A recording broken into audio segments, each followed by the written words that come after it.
Good afternoon and welcome to our webinar today on how to sell our new SEO plans. I'm Chad Hill and I'm joined by Adam Stetzer. Yeah, good afternoon, everybody. Great to be with you. Exciting afternoon. I'm in the Rochester office here, and I'm joined by the account management staff. Hello.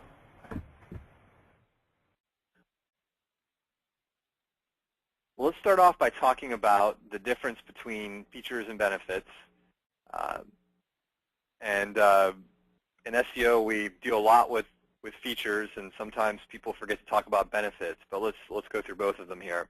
So first of all, with our new SEO plans, we have a lot of new features. As all of you know, and if you haven't seen them, please go either watch the last couple webinars that we've done that are on the website under the resources area and click webinars. The prior 3 webinars we've done have been the rollout of the new SEO plans. So if you haven't watched those, please do. And also check out our pricing. If you click pricing at the top of our website, you'll also see the plans, all the different plans that we've rolled out. So there are a lot of new features, a lot of new things that we've built. But we've also talked a lot about the benefits.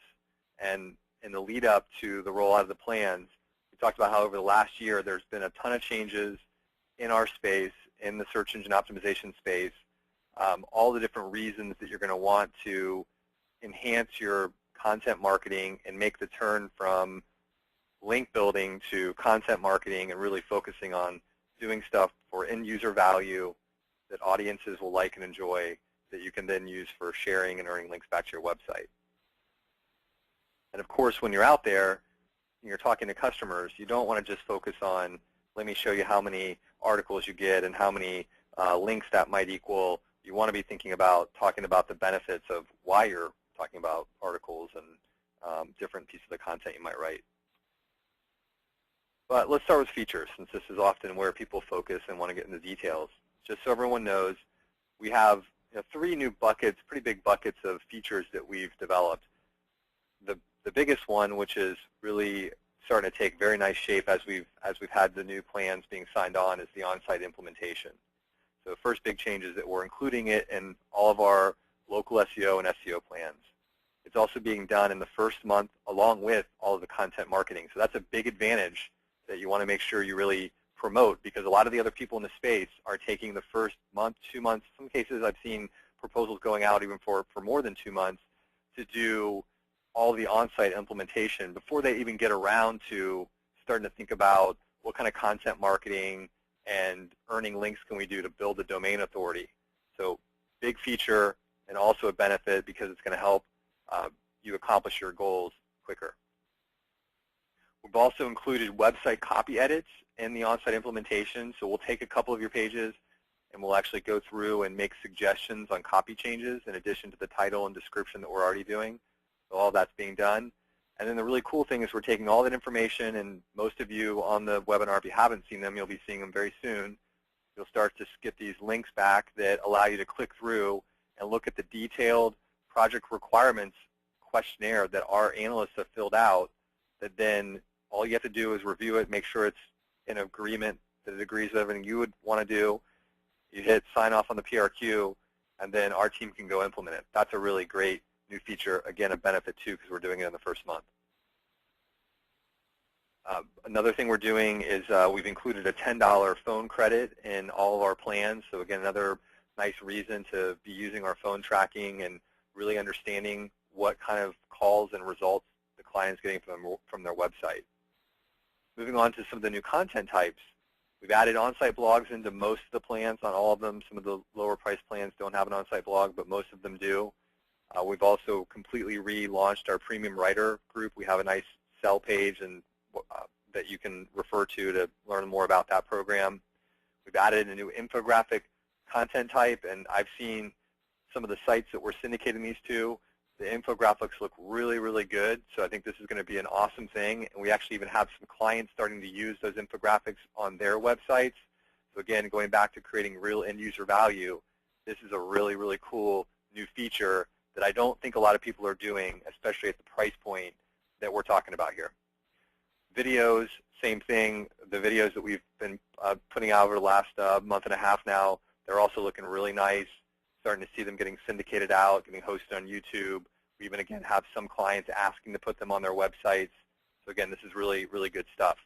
And then we also have press releases and business interviews that we've been working on as well. And then finally, and from a feature standpoint, we've reworked our Twitter and social sharing, and also we've added in blog engagement. So these are all new ways that we're syndicating information. And of course, absent from this list is the premium placement. That's also another new feature that allows you to get an even more relevant and important place for all the content that we're syndicating. So another great feature that we've rolled out. Yeah, these are great things. I mean, these new content types, Chad, as you point out, are new building blocks. And I particularly like that so many of them are visually focused and heavily dependent on our graphics department, creating great art and really visually explaining concepts, because it's so much easier to create buzz with things that look beautiful but are also helpful.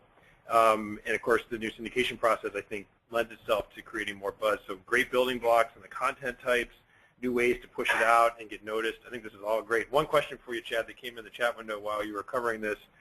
On the on-site blog, new content type, the question is this: do we have to post that, or is that something your web development team does for us, or is there an extra charge?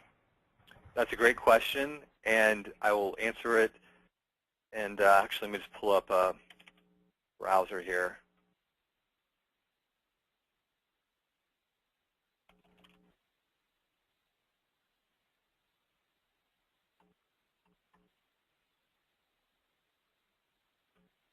Okay, so you have a couple options on that. If you go to the Advanced tab, over on the right-hand side towards the bottom, there is Publish On-Site Content module.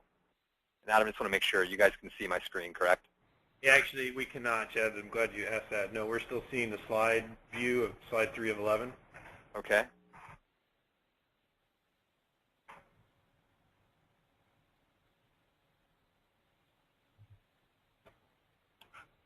How about now? Still stuck on the slide features. Okay.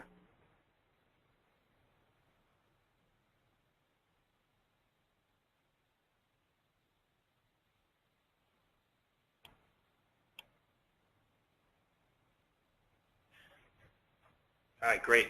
Got it. Okay, thanks. Sorry about that technical difficulty there. So in the bottom right, let me just orient everyone. So if you click on the Admin tab and you go to the campaign that you want to configure, so again, I've already searched it here, but I'll just, for everyone's sake, I'm looking for the Vet Hubs account. I know, or campaign. I know it's actually number 849. Just searching for that really fast this way. And then once I'm on campaign details, we have a different set of sub-tabs here. I'm going to click over to the Advanced tab. So then if I scroll down the screen in the lower right-hand corner, there's an option here that says Publish On-Site Content. I'm going to actually open up this drop-down list box so you can see the options here. There are 4 options. There are 2 options that the bottom 2 are the ones you want to be looking at. There's 2 options here. There's either Editor Review Client Publish or Editor Review Web Team Publish. So in both cases, any of your on-site blogs get a review by our editor. So again, this is a really nice new feature that we want to make sure we get one more set of eyes on any blog post that we write that's going to go on the client's website before it goes out the door. So our editor will actually look at it, make any grammatical, fix any grammatical issues, or even reject it if it's completely off base. But so they'll take a look at it. Depending on what you then select in terms of client publish or web team publish, I'll explain that. So client publish is once the editor review happens, it's going to basically go in our review pending client state, which is going to then notify you you're going to have to come pick up that piece of content and go publish it yourself. That's for cases where the client has told us, or you have told us really, that I don't have access to the client's website, or I don't want you or your team publishing to the website, or the client wants to get a hard copy of it on their desk that they can look at before it goes on their website. So whatever it might be, that's that option. Hopefully most people go for the second option, which is the better option, I think, is that editor review and then our web team publishes. So in that case, you'll need to have provided us an FTP username and password, but assuming you've taken care of that, or a CMS login depending on the situation, but assuming you've taken care of that, once the editor review happens, our web dev team will actually get it They'll have the information for posting it, and they'll go post it. They'll actually even pick up a photo from the image library, image gallery on that campaign, and then they'll post it to your website. Yeah, excellent, Chad. Thank you. And I think a second advantage, other than not having to do the work of having our web development team publish it, is they will then have the permalink, which they can then turn around to the promotion team and make sure it gets tweeted and bookmarked to get as much buzz and to get it indexed as quickly as possible. So the whole process runs much more smoothly if you've got that last option chosen. Chad, I wonder if you could show just briefly, someone's typing in here, is there a place we can see all the on-site content in case we get behind or can't find the tasks? I wonder if you could jump out to SEO and show them that under the content library. Yeah, so I'm going to click over to SEO. I'm still on the vethubs.com campaign, the one that I was looking at under admin.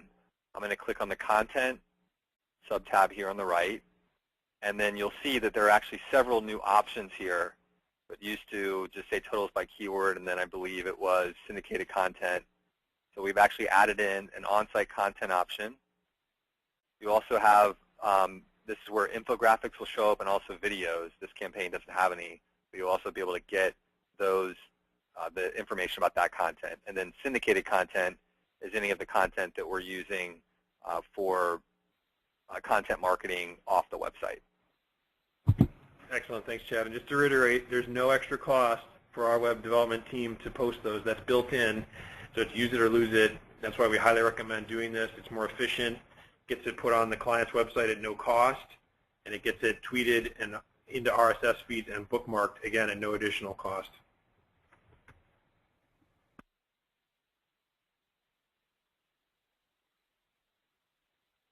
Okay, I just want to make sure you're seeing again the slideshow, right, Adam? Yeah, we're back on the features. Okay, great. Okay, moving along then, let's talk about the benefits, because like I said, it's really easy to get caught up, especially with the way most people sell SEO these days, to go out and just give a laundry list of features. But let's make sure people understand how these features tie back and deliver the benefits. First of all, we're all here because we want to increase traffic and leads. That's what we want. So let's talk about traffic and the benefit that these features, how it helps deliver that benefit. We know that the more places and ways that we can promote your client's brand and their website, the better they're going to do in the rankings. And so there's two really interesting sides of this. One, of course, is that there's an audience value, and more, everything that's done has to be done with an end customer in mind and the audience in mind. And then, of course, the goal is that if you do it right and you can stimulate and promote the buzz in the right way with that audience, you can at the same time, you get that secondary benefit, which is the search engine and those signals and earning links back and different types of social promotion. Those things lead to building the domain authority of that website, leads to more traffic or better rankings, more traffic, and then leads. So that's, of course, the benefit. And again, what we want to talk about here is that there's the positive way to sell it, but then there's also the negative way to sell it, or there's being realistic about the negative way. If someone is still doing SEO tactics from 4 years ago, like I don't know if anyone saw this, but on Search Engine Land, there was a great article where Andrew Shotland has been interviewing small business guys, and there was a guy he interviewed just in the last installment of this series he's been doing, where the guy had gone out and had bad experiences with a few SEO providers, decided to take matters into his own hands, read and researched a ton about SEO in the Warrior Forum, and ultimately decided that Backlink Genie was the best way to proceed.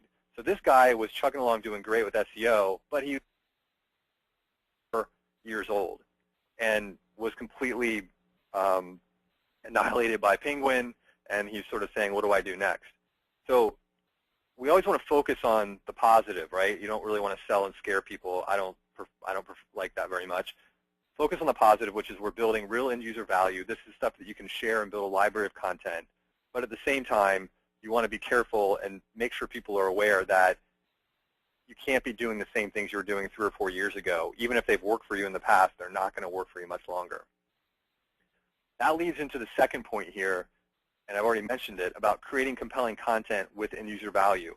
The thing that's really cool about where we are right now is that by creating all these interesting types of content, infographics, videos, articles, on-site blogs, and some of the other ideas that Adam and I have been incubating, or we've been incubating at HubShout, is that we're right at the point where all this information and content, it all of a sudden becomes a library of information you can really start to use in a lot of different ways. So a lot of this information could very easily start to become an automated newsletter that gets put together, or better social posting of content based on other information that we're already putting together on the client's behalf.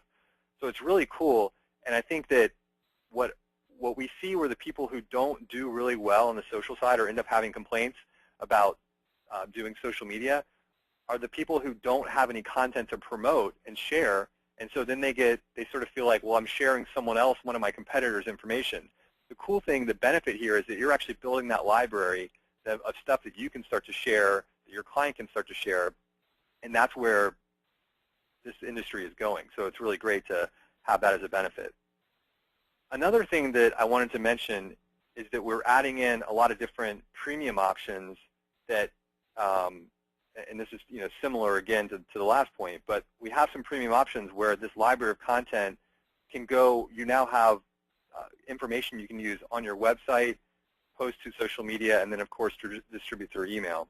And then the final point I wanted to make is that it's really important these days to diversify your online marketing. So the guy who used Backlink Genie, besides the fact that Backlink Genie probably wasn't the right thing for him to be doing, obviously so, there was also just the issue that he was over-dependent on one tactic.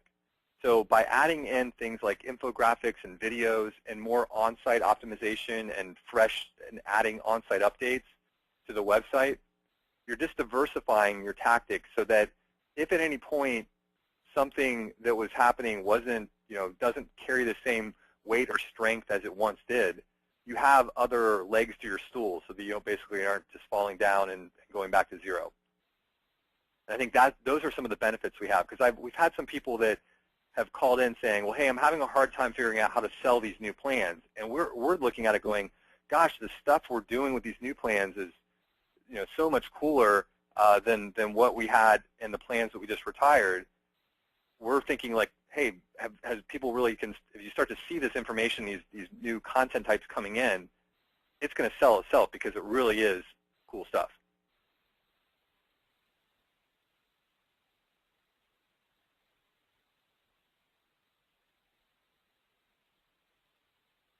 Okay, now I want to talk a minute about just selling and how to sell.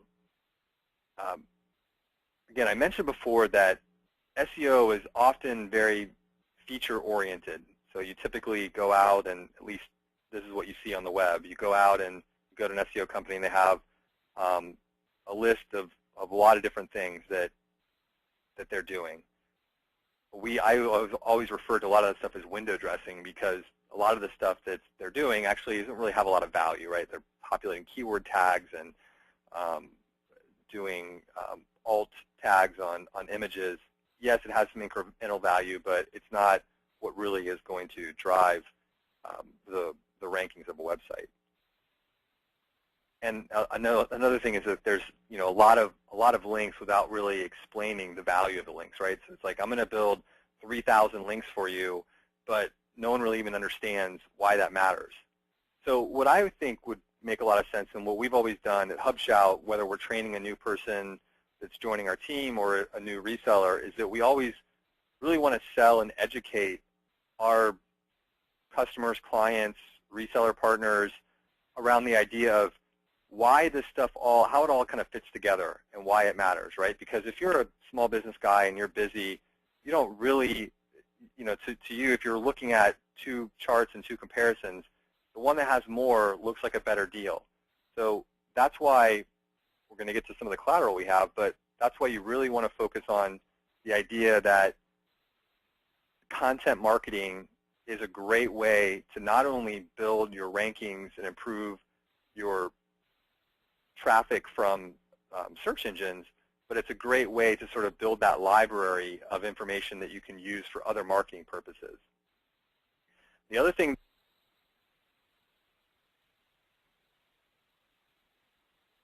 again, some kind of comparisons of other people in the space and what services and software they've put together for tracking.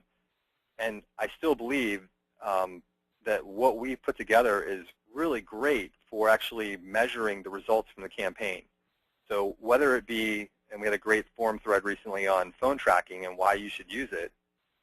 Phone tracking is a great thing for a small business because most small businesses get the majority of their contacts, their prospects calling in. So if you're not measuring phone calls in some way, it's very difficult to really get the full picture of the performance of a website.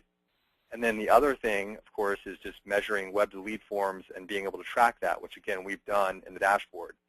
So it's very powerful to be able to go in and sit down with someone and show them the dashboard and show them how not only am I going to be, these are the factors that are kind of leading into getting the rankings and why content marketing is required and why on-site optimization is required, but then also be able to say, and then we're going to be able to measure the output with tracking leads, tracking phone calls, and that not only will be done based on how many of these there are, but there's qualitative sides of things, like the ability to talk to people and say, we've scanned 10 of your phone calls, 5 of them went to voicemail.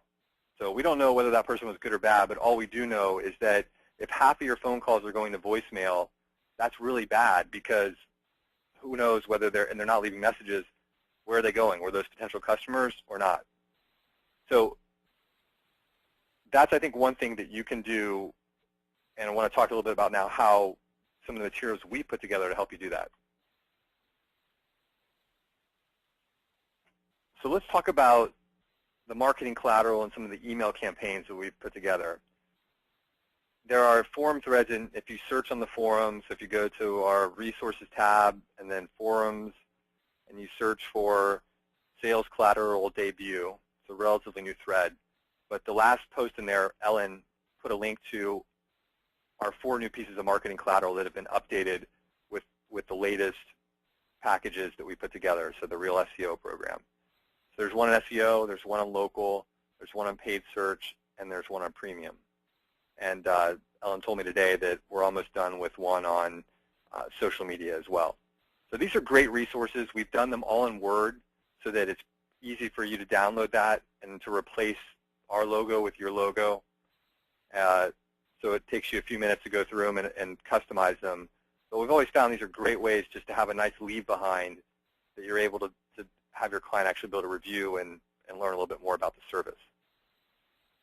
May have to order a little bit backwards on this because the other big thing that we've done is we've updated our email campaigns, and we have an admin template library inside the email tab for your account management campaign where you can get access. It's not available to your end customers, so you don't have to worry about that.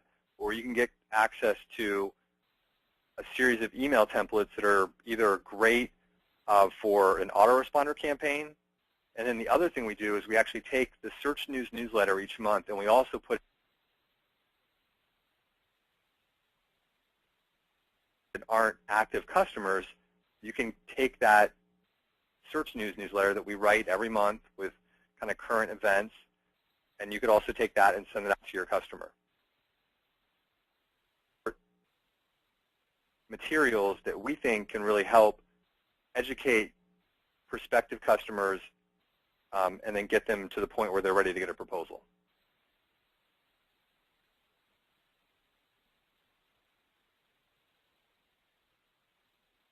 Another new feature that or service that we've rolled out is our keyword research service.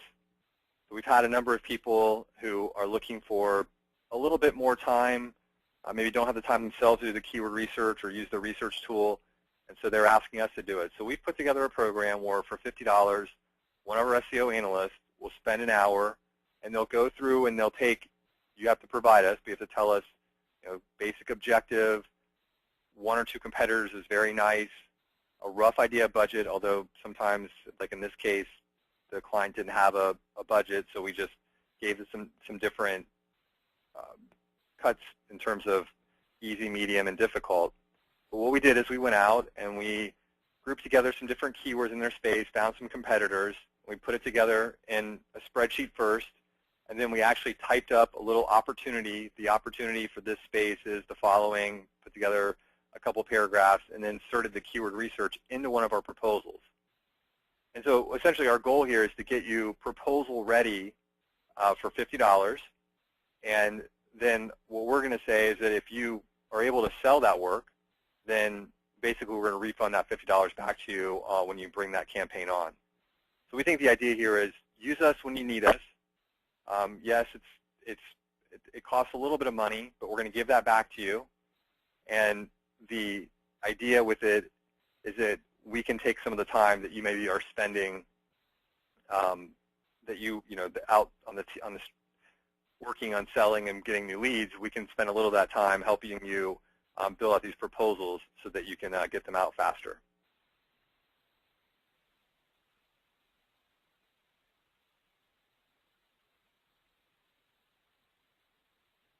Okay, the next thing I wanted to talk about is our sales proposal tool. So in the prior slide, we talked about how we can help you build one, but I wanted to make sure that everyone understood and remembered how the sales proposal tool works.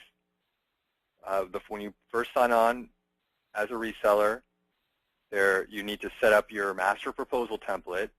So you take what we call our super master proposal, that is sort of the initial version of the proposal, and then you can customize it, and it becomes your template. So that's where you're going to change names to your names, and you're going to put a little intro about your company, and if there's any certifications or special awards you've won, you can add those all in.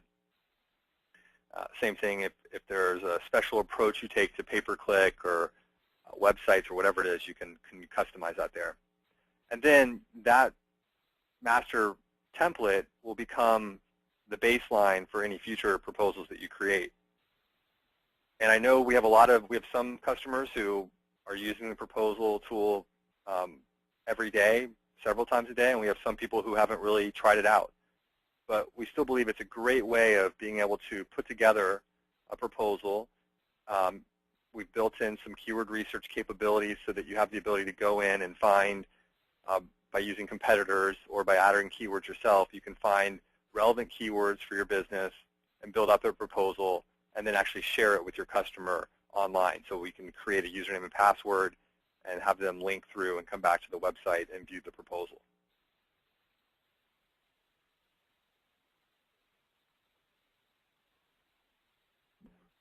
In terms of viewing those proposals, as I said, when you're done writing the proposal, you can move that proposal into an active status. What that means is that a customer can then view it. So they have to have, otherwise you have to have access to the admin tab. But if you move it to the active status, anyone can view it. You get a link from the screen where the proposal is created, and you can send that username and password to the user. So they have the ability to then view it and review it. And then if there are ever any changes, you can make those changes and send them an updated version.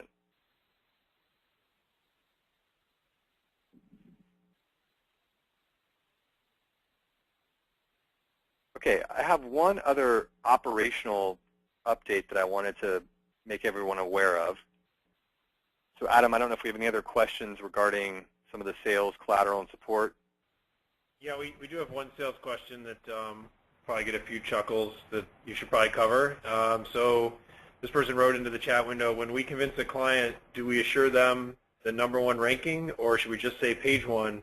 What kind of guarantee should we give them? That's a good question.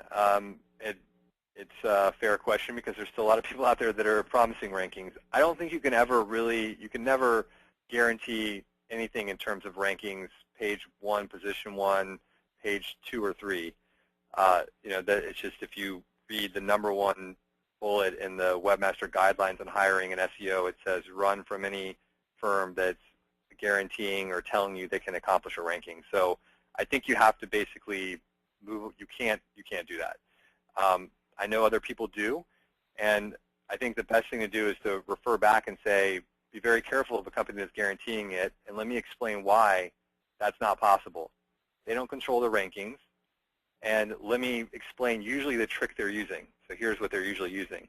They're usually, if you read the fine print on that, they're saying that we will get at least 40% or 50% of the keywords you select to page 1 within some time frame, 6 months, whatever it is. It's usually not 3 months or 1 month. But what they're going to do is they're going to pick some very long, irrelevant keywords that have no search volume and aren't very hard to rank on, that more than likely you could get a website to rank on in not very long at all, but they'll never get any traffic from that. And Adam, do you remember our Toyota Tundra Chattanooga test that time many years ago? Oh yeah, I mean we've been challenged on this point many times, and one of our clients called us saying, "Oh, I just got this great guarantee. I think I'm going to leave you guys and go do this." And Chad asked them for the keyword, and that was the keyword. And as a test, of course, there's zero search volume on that. And as a test, we showed this client that we could rank on that keyword literally in 20 minutes. We wrote a blog post, put it on a popular site. We put it on Dig back in the day. That was the big social bookmark, and literally in 20 minutes it was on page 1. So I think Chad's answer is the right one. It's smoke and mirrors. It's snake oil. Google says don't do it. You don't want to upset Google, so don't go there. And it's really the wrong orientation for your whole sales conversation, where you want to be setting appropriate expectations, and you want to be talking. I mean, you'd be so much better served by spending that time talking about, now here's why we have to have phone tracking on your site. Here's why we have to have Google Analytics hooked up. Here's why we have to have web to lead so I can see every lead and help you see the actual value. And then here's the on-site changes that absolutely have to be done, that you've been dragging your feet on for 6, 12 months, that are really hurting your rankings. And really push that stuff to the client that does require them to give you access to do, so you can have the full scope of how many more leads you're bringing them. And then, as Chad mentioned earlier, listen to a few of those phone calls. You'd be amazed at what that does for your client relationship. Turns it more consultative, helps them see the value, really understand what they could afford per lead, and gets them out of this mindset of guaranteed page 1 rankings, which is just not where you want to be. Right, and one more thing to add to that, because I gave you the example of a keyword that's easy to rank on, that gets you through the fine print of a guarantee that some other company might use. But the opposite side, so don't pick those keywords, but the opposite side is to pick keywords that are too competitive. Because there is, the question is a real and true question to be able to say, clearly I'm not going to go into this and we need to pick keywords that we have a chance of getting this client to show up in the rankings on. Otherwise, it's not going to work. We're just saying you can't really guarantee it, but that's why we do a lot of research up front on picking keywords that aren't going to be overly difficult. So buy HDTV. Well, unless you're Best Buy or Amazon, you're never going to rank on those terms. But at the same time, they aren't Toyota Tundra Chattanooga. That's why the research phase is really important, finding relevant keywords with real demand, and then bringing our process, our process across everyone, including our resellers, bringing that process in to improve the chances of the client ranking on it. And then, of course, the goal is to ultimately get traffic off of those terms, but guaranteeing, telling them position 1, page 1, that's just the wrong way to go. Okay, so let's talk a minute about one operational change. We have a new setting also in campaign details. So let me first make sure everyone can find that.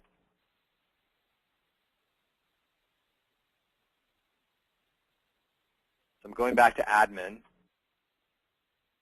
still on the campaign 849 for VetHubs, and I'm going to go to advanced. Okay, and you're going to see here under advanced on the SEO area some new settings. So I'm going to switch back to my presentation.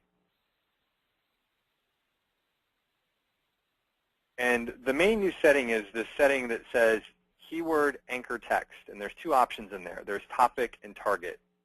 This is something that we had a number of people asking about. So what we've done is we've given everyone a setting that allows you to tell us, our syndication team, and the system for tracking purposes and whatnot, whether when we go and we're syndicating out an article and we're earning that link back to the client's website, whether we should be trying to do it with the topic keyword or the target keyword. And typically this question has come into play in the following scenario. I'm a plumber. I'm in Arlington, Virginia. The term I want to rank on is plumber, Arlington, Virginia. Now, with our revised content marketing approach, we're saying you can never really do a great job trying to write an article that is focused on Plummer, Arlington, Virginia. It just doesn't look right. So we've introduced the idea of a topic keyword, where you can say, well, let's write an article about fixing a leaky faucet or fixing a leaky toilet. And that's a topic term related to Plummer, Arlington, Virginia. Now, the default setting is that when we earn a link back to the client's website, we do it with the topic keyword. But some customers said, hey, I get it, that sounds great, but my client really wants, or I really want to make sure I get that anchor text, if possible, in the link back that you earn back to your client site. So we're basically saying is that you can change that setting and make that happen. You would change that setting from topic to target. Okay, so let's just make sure everyone understands then these three settings. The first one, keyword anchor text ratio, keyword anchor text, and non-keyword anchor text branding, because they all are related. So the way I think about it is that first ratio setting is how often, so every time we are ready to go syndicate something, we go look at the setting. Not every time, but on most of the content syndication types. We go look at it and we say, is it time to try to get an anchor text link, or are we doing not an anchor text link? So if it falls in the category of it's time for an anchor text link, then the next thing that we would be looking at is whether or not you want a topic or a target keyword used. Okay, and so then that's where that second setting comes in. The third setting comes into play when it goes down the path of it's not time for an anchor text link, and basically you have the ability to, in the non-keyword anchor text branding, say some, none, or all. And what that's doing is that's just controlling how often we're using the company's website as the link, or other ways that we might create some link back to, or earn a link back to the client's website. So just want to make sure everyone's familiar with that. It's an operational change we made based on some customer input. We appreciate the input, and that is now live in the system right now.